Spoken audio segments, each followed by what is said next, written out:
All right, we are live. I'm Rilus Dana, the host of the Mont Legal Live Pro Network. Today I'm joined with Scott Fischer. Thanks Hi, for joining me today, Scott. hi, Rilus. How you doing? It's good to be here. Good.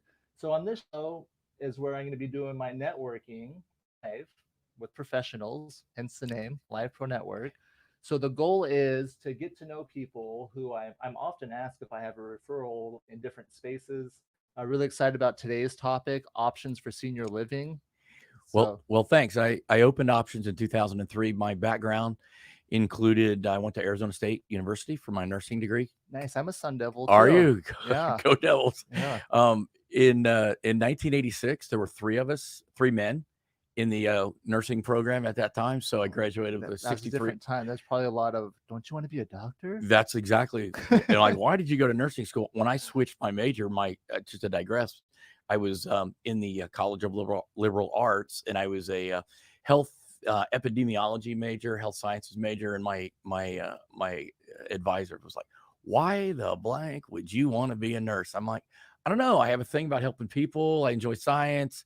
I feel like I can make a difference," and that was my thing, right? I wanted to do that and make a difference. So I went to nursing school in 1986, got out of school, spent close to 20 years working around town in our private behavioral health system, both acute care and long-term residential care services. I spent about 10 or 12 years working with really hardcore, challenging teenagers. Got hurt in a altercation with a kid, Wow. and you say stuff out loud, and sometimes you don't really know where it's going to take you, but you go, I need a new career. I need a new career path. And it took me in 2000 to start working with the elderly and seniors that had different symptoms of dementia. And that job led to me opening the business, which was kind of a dream true for me to open my own business to offer people this options for senior living solution when they're looking for home assisted living services. Nice, Yeah. nice. So this is our first real conversation. So I'm glad we're doing this live. Yeah. I didn't realize you had such a health background Right. and a nursing background.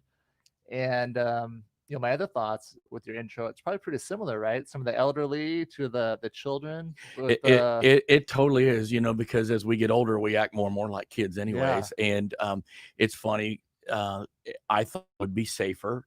And I guess I haven't gotten hurt in all the years I've worked with the elderly again. But unfortunately, with symptoms of dementia, people do get combative and they do get agitated. And there's a real distortion of their person. The kindest, sweetest people sometimes become that disease just wreaks havoc on them yeah, and they change. yeah. I've heard some scary stories of people, Yeah. not knowing what to do with their partners, just because they can't, physically take care of them, and if they, And I walk into so many homes where they've made promises to each other where I'm never going to put you in one of them places, right? Or I promise to never put you yeah, in the nursing home. And I walk into those and have to do a lot of education and trust building because our role is to step in when there's crisis or when things are not safe any longer at home and then help the family or the decision maker research and select the right senior living option that fits their family's need. And that can take a lot of directions, but that's essentially what we do. yeah. So essentially what you do then, I was gonna ask you, how would you describe what you do? Yeah. So you help the family members? Is that who comes to you? Usually the kids It's usually saying the we kids. I would need, say 80% of the time we're represented. We represent the adult children. The seniors don't call us directly, usually once in a while, but usually it's the adult so kids. sometimes they'll call and say, hey, I need help. Mom and dad or dad's changed dramatically. Yeah. I got one yesterday, and the phone call, the daughter finds our number, gives me a call, and her mother, young mother, only 70, had been caring for their house, checking on their dogs because the daughter and her husband were out of town. And mom didn't respond to a text for a couple of days. Uh-oh. So daughter goes, could you calls a friend? Could you check on mom, make sure she's all right? Um, and mom was on the ground for 2 Oh days. no. She had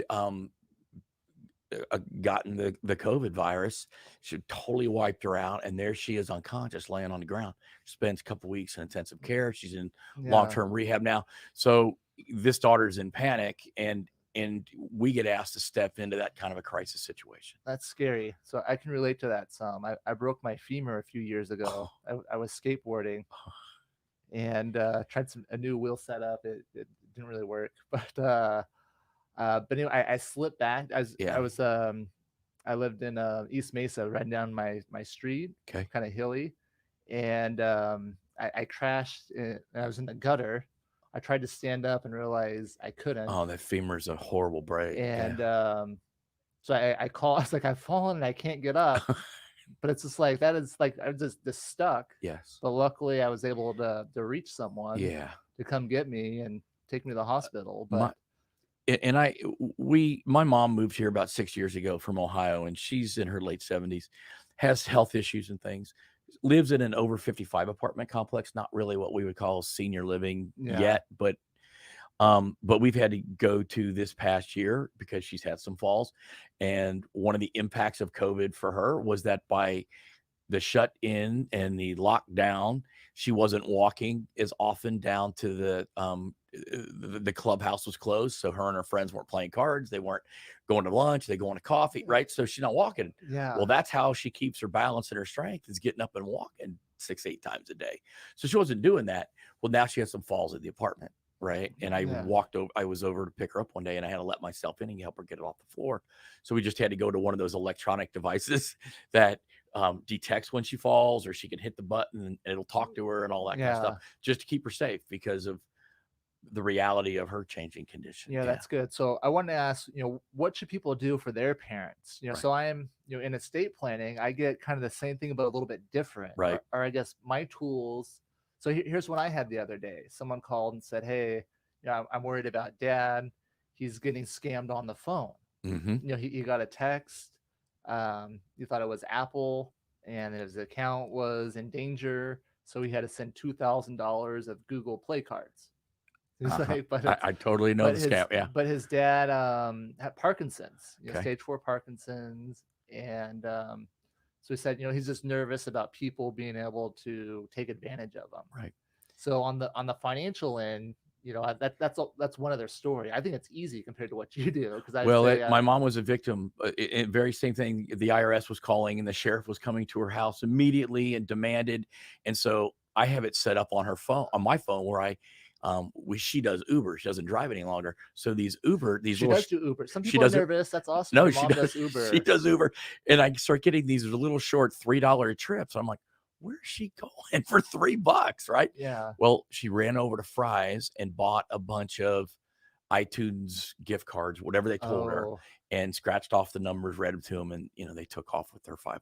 yeah. Yeah, but I tell people, don't answer the phone. yeah. Just don't answer the phone. If it's not someone don't answer it. Well, another thing, And and I've told her and I've told others, I don't handle my finances anymore. My adult son does. Here's his number. If I'll give me your number and I'll have him call you.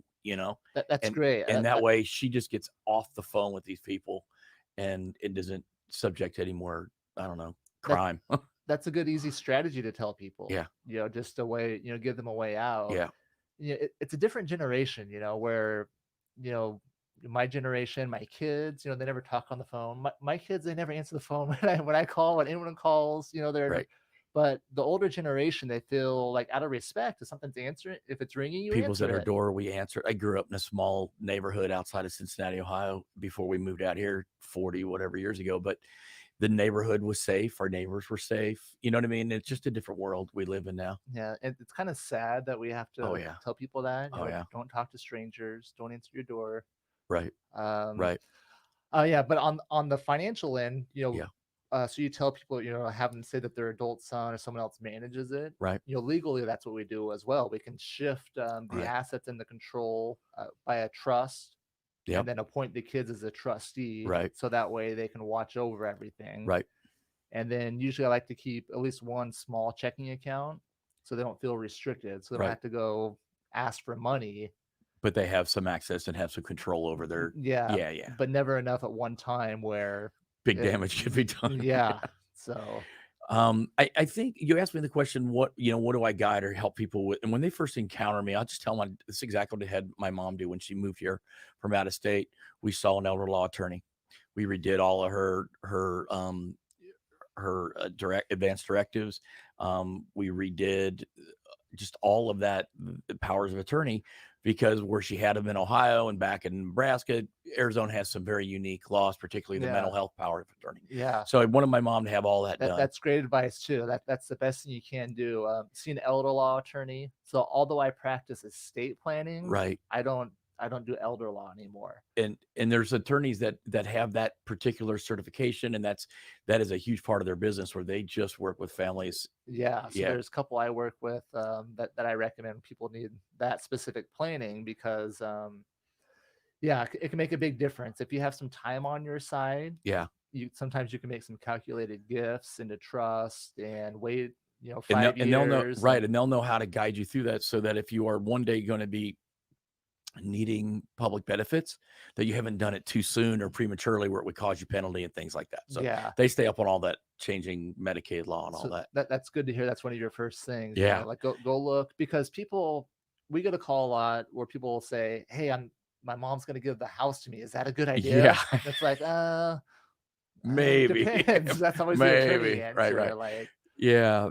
What's your situation? Where are you headed with that idea? Right. And yeah, um and the second thing is, as much as I believe in the legal, need all that stuff done, your powers of attorney, and have your advance directives in place, um, is to make sure you have the right primary care physician as the captain of your ship. As we get older, we have a lot more stuff wrong with us, and we have more specialists involved. You should have a good primary care doctor, especially with seniors who have medicines coming from 3 and 4 and 5 different specialists. Somebody that's in the middle of that knows all the players and keeps, because I found that when mom was trying to manage that, unfortunately, the primary care doctor wasn't as on top as they could have been. So a good primary care physician will manage other specialists. Is that Well, what they you're won't saying? manage it, but they're going to make sure that there isn't two things working on the same problem, or there isn't a collision They're of aware of medicine. the bigger thing rather than Correct. just what. And in this case, my mom was getting some overdosing on meds, and there was some different, issues with polypharmacy and interactions that were happening. So Dr. Tully really did a phenomenal job. It still continues, and she has great trust in his care for her, and her health is better now than it was when she got here 6 years ago. So I'm really, really delighted that. So that's Yeah. the two first things I start with. So first two things. So, financial/legal plan, right? Mhm. Look what the assets are, Right. make sure they're protected, start looking ahead, Right. if you need benefits, how can you qualify? Right. And then physician. So make sure they're looking at the big picture. That's great advice, not mixing medicines, they're aware of everything and all of those. And then the living. Is that going to be the third thing then? So Then we talked started about looking the at money, health, and Ri- then I guess probably physically where they're going to be, or just or that's kind of part of the physical, I guess. No, well, that's usually why they're calling me. Yeah. So here's what I tell the kids. The kids will say to us right away, "Hey, look, I want to maintain mom independently as long as possible." And here's the reasons why. And everybody's got their certain reasons. Yeah, and a lot of times they promise them, right? And they It's promise those them, deep moral obligations. oh, they're guilted up big time. One of the challenges of my job is when I have to make people break the promises that they made on deathbeds. It's like, I know you promised that you would do this, but you're going to get sued over that. Is what you don't understand. Like, we can't do that, unfortunately. Well, what I say to the kids is, I said, well, how much help, or let me ask you this, tell me what you're doing for your mom. And they'll go, well, I come over on Tuesdays and Fridays and do mom's laundry. And on Wednesdays, I go shopping for mom, and we cook dinner together. And then we put stuff in the fridge for her. And I go to the pharmacy while I'm out, and I bring over meds, and I set them up in a med tray. And you go, oh, that's really cool. So your mom's already in assisted living. You're just the provider. And they go, well, mom's independent. I go, no, those are exactly the things. That's good. Probably a lot of people don't want to realize. They don't want to admit how much they're actually doing. And I said, don't be ashamed or don't feel guilty about any of that. Look, I do it for my own mom, right? Until such time as that she's not safe when I'm not there, or that I get exhausted from all the things I'm doing. So the kids have some say. I empower them to have some say, and going like, Mom, I can't be over here 7 days a week. I have my own kids. They're in high school. They're this and that, right? So that's the honest conversation that I have with people to help them come to that realization that they go, whoa, mom needs more help than I was thinking, or that gives them an understanding of what happens at assisted living. Most people still carry an old paradigm that assisted living is like what we would consider in our head what happens in an old skilled nursing facility, nursing home. People build chairs, sit in front of the nurse's station Yeah. with their head down, I waiting like for lunch. I like the movie Billy Madison. You know Yeah. that? Yeah. Like they're making the builds. She's like, Right. my fingers. It's like, oh yeah, your back's gonna hurt. You just pulled landscaping duty. Well, assisted living was designed initially, whatever, 30 years or so, to become kind of a light care, but to support people as they age, but have this nice lifestyle and then be with other seniors. And there's planned activities and quality meal, transportation, all that kind of stuff. Well, because of the evolution just of the way life goes, our assisted living, senior living industry has kind of, I call it the cul-de-sac of our healthcare system, meaning that post-acute or after people have been in the hospital and sometimes they go to the skilled for rehabs, they can't go home any longer. They do require 24-hour supervision. We have an incredible increase in Alzheimer's disease in our state. So with those things really being the case, and kids, our culture is not to have our parents and grandparents live with us in our culture. And senior living becomes that next step. I'm seeing a lot more of that. A lot Where more kids are bringing multi-generation houses. I have a good friend who he just siblings. lost. Yep. He just lost his mom, and his 85-year-old dad is now living with him. And I applaud him, but by and large, that's not been our culture. Yeah. Yeah. So I feel like we're seeing a shift in that. I think it's just necessity. Well, COVID's, can I just mention that? I mean, for sure, COVID's gonna redirect some of people's thinking about that, because the concept of turning mom and dad over to congregate living and expose them. Congregate meaning that people going in and out. Congregate meaning where 100, numbers of seniors living together in a assisted living community, and they have dinners together and activities together and meals together and all that kind of stuff.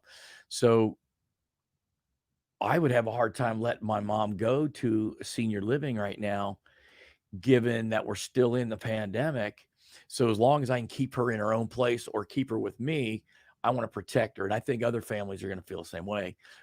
The people that are still placing their loved ones in assisted living are the ones that just can't do it at home or safely in their own space. Yeah. So you're seeing more people holding off on that then. They are holding off, except for the people that have to. Yeah. This absolute care is still going to be required, but the independent living. I'm amazed on the caregivers I see.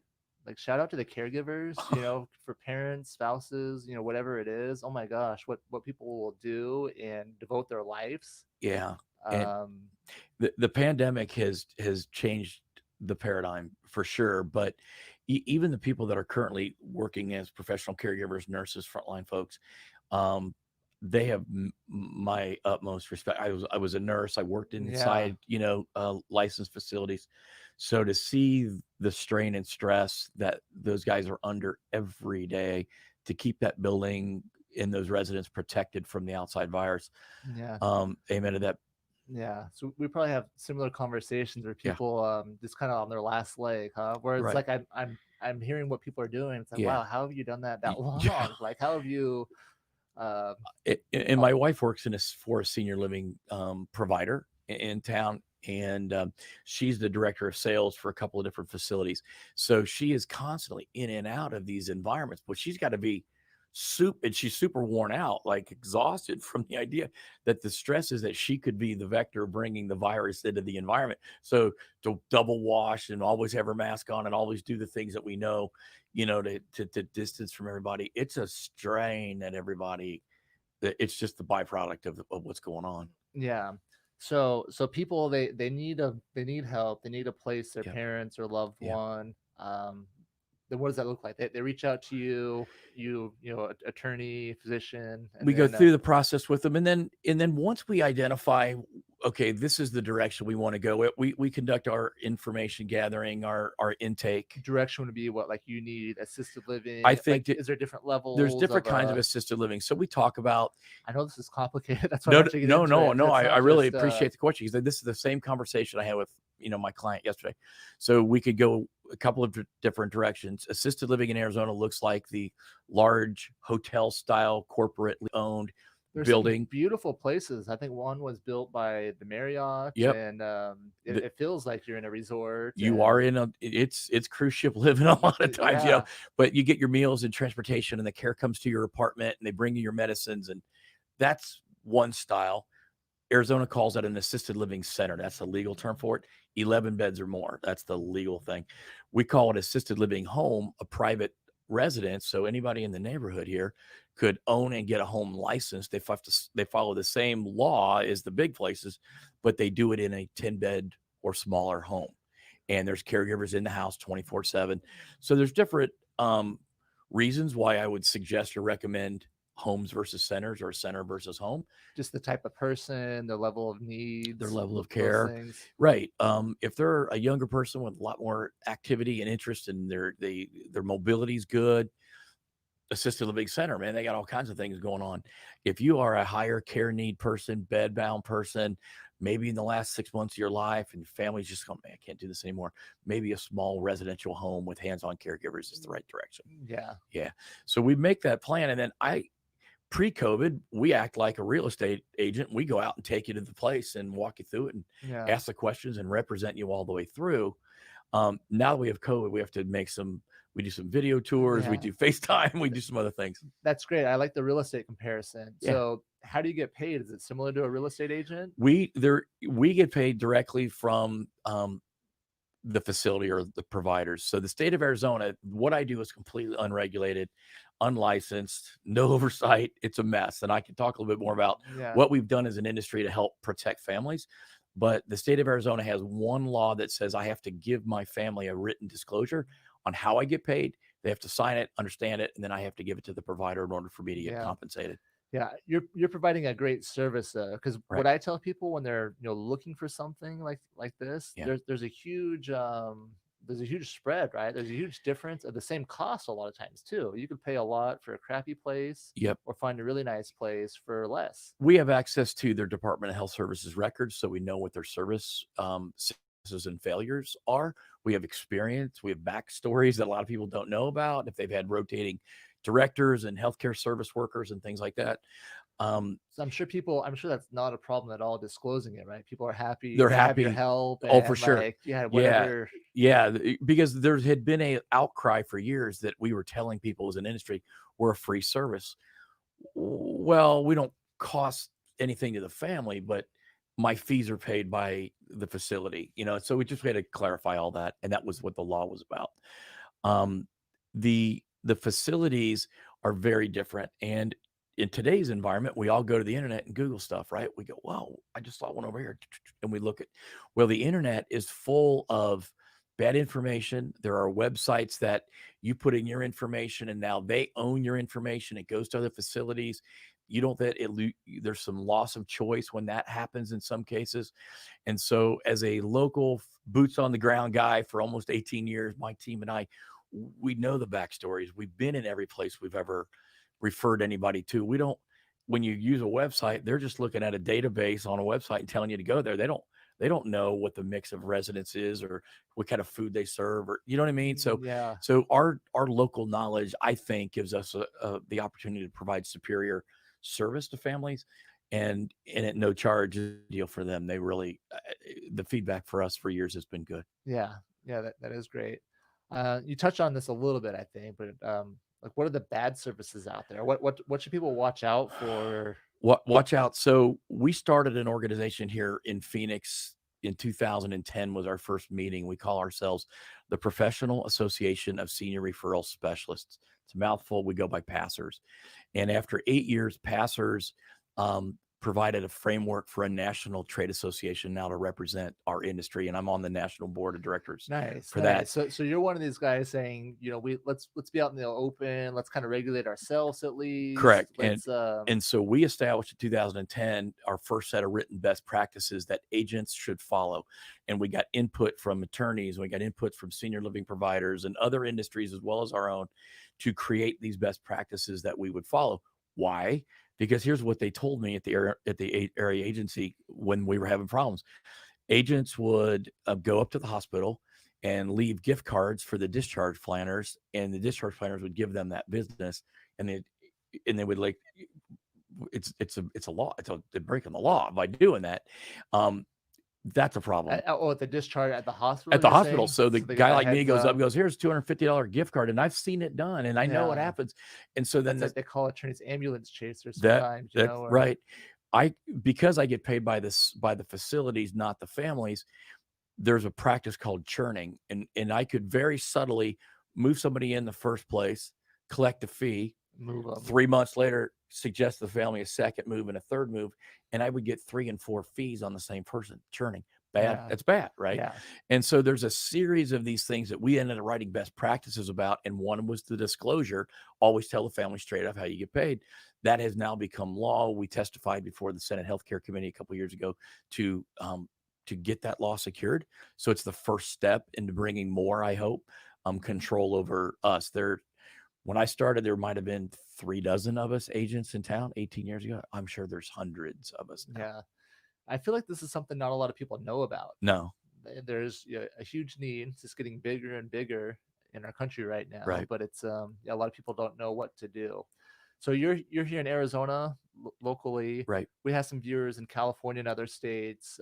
What would you tell them? How should they find, if they need that type of help, what should they do in their community? Right. So our national organization is called the National Placement and Referral Alliance, the NPRA. All of our NPRA members also adhere to a national set of best practices. So you can go to npralliance.org. I should put that up. And our website is searchable, and you can find agents. So if you're in Orange County, you can find, I have friends at npralliance.org. npralliance.com. Alliance.org. If I spelled it right. npralliance.org. And like National Public Radio? Yeah. Alliance. Right. And so we have agents all over California, have lots of members. We have chapters in San Diego, Orange County, and Sacramento, and then lots of members throughout the LA County and the Inland Empire and things like that. So that'll connect to the Scott Fischers of their neighborhood. And they have the same commitment to values. One of the things that isn't required anywhere is for agents to carry our own liability insurance. I mean, can you imagine practicing law and not be, right?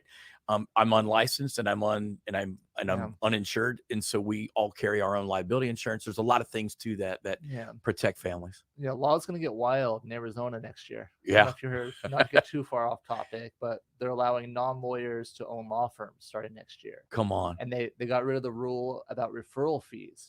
So attorneys are allowed to split fees in Arizona starting next year. Oh my gosh, I had no idea. So I think it's actually a good move. It could be bad in some ways, but I think it's gonna improve the legal industry. So my hope is that business will come in. So now as an attorney, I could bring in a partner who's a business expert. And say, help me design a good business. Our business is law, but but yeah, it's going to be interesting. I never thought the deregulation in the legal industry. Wow. Wow. Well, our industry needs some more structure, and we would really like additional structure to it.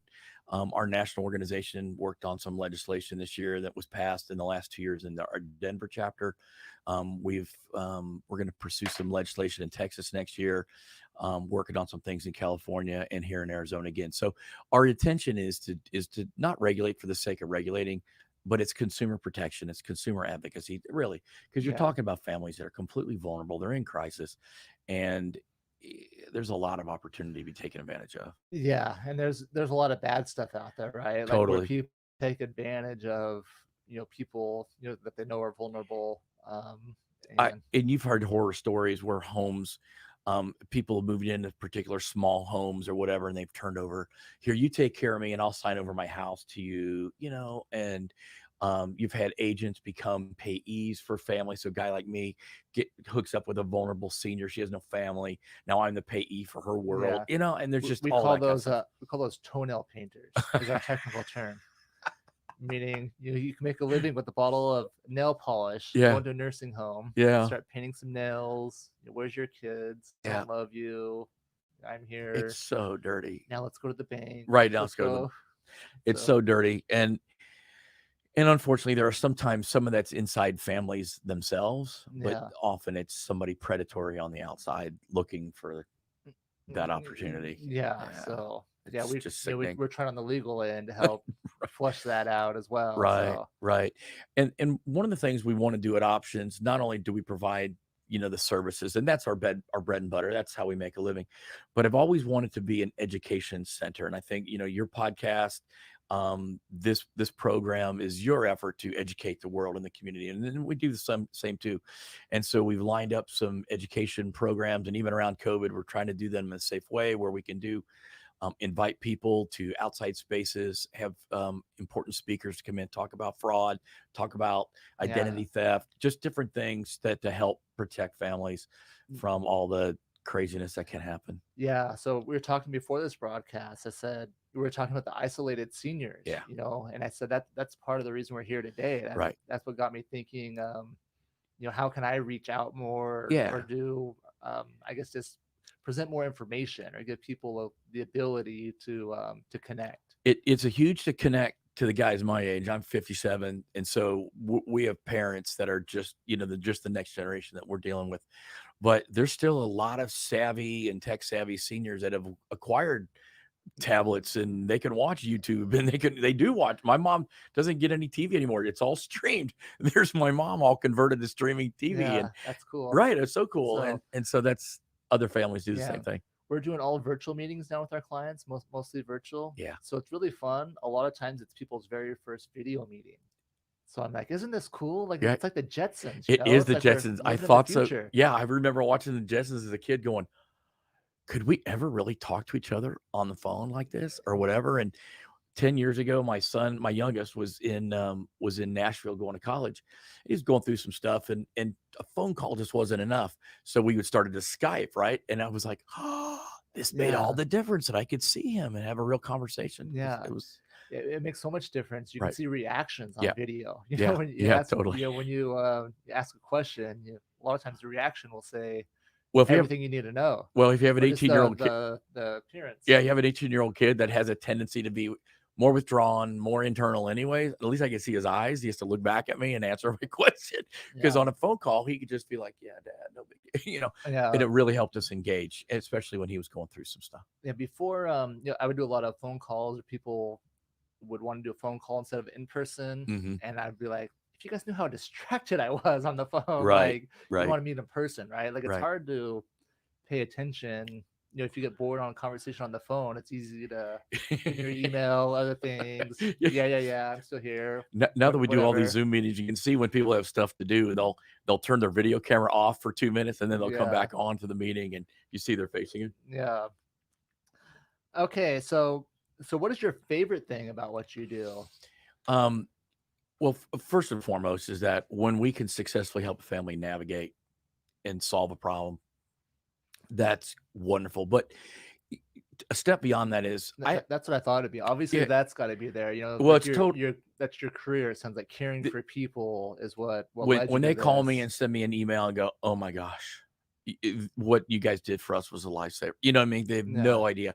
There are well over 2,000 options just in Maricopa County, right? So where do you start? So that's the first thing. But can I just add one more thought, is that my business is based on service and referral and helping other businesses, and businesses refer their clients to us, and we refer our clients back to other businesses. So it's really a win-win-win scenario. And so I have senior living providers that are super good people. And when they've got a couple of beds open in their group home, their business is hurting. And so I'm able to help folks like that. But also when an attorney or my financial planner or a social worker calls us, we solve their problem because their client's in crisis. So I love the win-win-win when we do it right. Also, while you're here today, it makes sense. You're willing to come and talk about, how to help people and how to connect people. My blog next week, I do a little video blog for our newsletter, and it's on, leave people better than how you found them. And that's what I talked about for a couple minutes on the video thing today. And it's just a basic life, truism that if you just, be kind to everybody and treat them better, leave them better than you found them. Yeah. Like a bigger difference than you might think, because like that radiates to everyone you come in contact with. Sometimes we get all esoteric and we get all these grand ideas and whoever's most eloquent and articulate, but you know what? Hey, just being kind is pretty good. Yeah, it's not that hard. It's not that hard. So, Yeah. all right, I got a couple more questions to ask you. Sure. Is Let's ask you your least favorite thing. I like asking that too. So, what's your least favorite thing about the position or industry? I, I'll share with me a frustration. So, as an industry, assisted living is licensed by the Department of Health Services, but there's a very large, wide gap between the best and the worst in terms of providers. And people hear Yeah, about that's what I'm saying. It's huge. it's Like, huge. And when you have trusted a family, and you've trusted me with your client, and this family's trusted me, and you've trusted me, and I walk them into a facility, and for a month or two everything's great, but some weekend the brand new night caregiver does something dumb, that breaks my heart because I lose control over the situation at that point. So when there are service failures at senior living, that's my biggest heartbreak, yeah, because we've done all my research, and I don't control the outcomes like a lot of people do in your business. You write the trust or the estate plan, it yeah, comes back to you, right? But you didn't turn it over to somebody else and then these people get into trouble. It was you. I've turned that business, yeah, and it's a family. It's not a business. It's a family. yeah, and that's probably an ongoing thing. I think just a good staffing in those businesses, right? Like you said, just one weekend manager could blow There's it, or and you know what? There is a significant shortage of caregivers. There's a significant impact of COVID on caregivers in the facilities right now. So no joke, that's the hardest thing for me. yeah.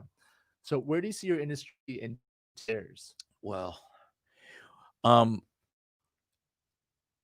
our goal at the National Alliance and what we started here in Phoenix was that there would be an ongoing evolution, improvement of the perception of the industry, that we've gone from this ragtag body broker and bounty hunter people from 15 years ago to a trusted industry.